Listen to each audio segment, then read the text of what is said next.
Beloved, a few years ago, I read The Jewish Jesus, Reconnecting with the Truth About Jesus, Israel and the Church by David Hoffbrand, which I highly recommend. Hoffbrand calls on us to change our thinking about Jesus himself and his Jewishness, to reconsider with humility the relationship of the church with its Judaic roots and what Paul refers to as the one new man in Ephesians 2:15. As Hoffbrand himself exhorts, the Jewish people were not an accident that God would rather forget. The Gentile people are not second best or an afterthought.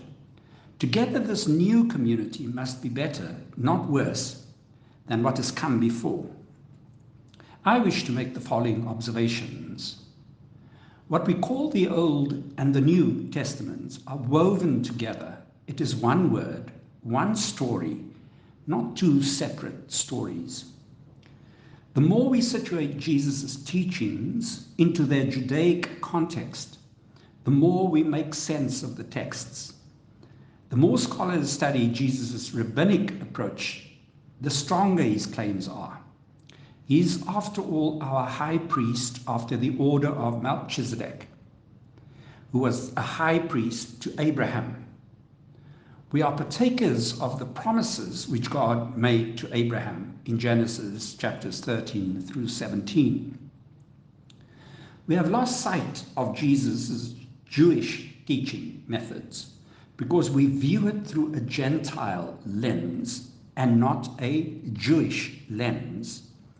We stress Jesus' deity instead of recognizing his human context. And in doing so, we divorce Jesus from his Jewish background. Jesus' parables are some of the earliest parables recorded.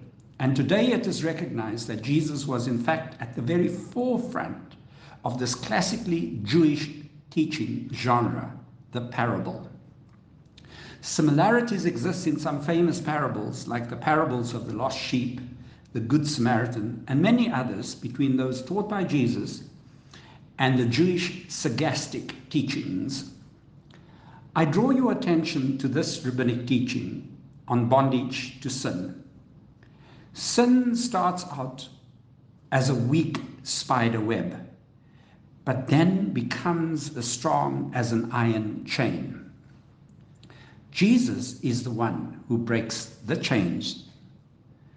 May you be blessed as you ponder upon the Jewish Jesus and the implications for the church of today.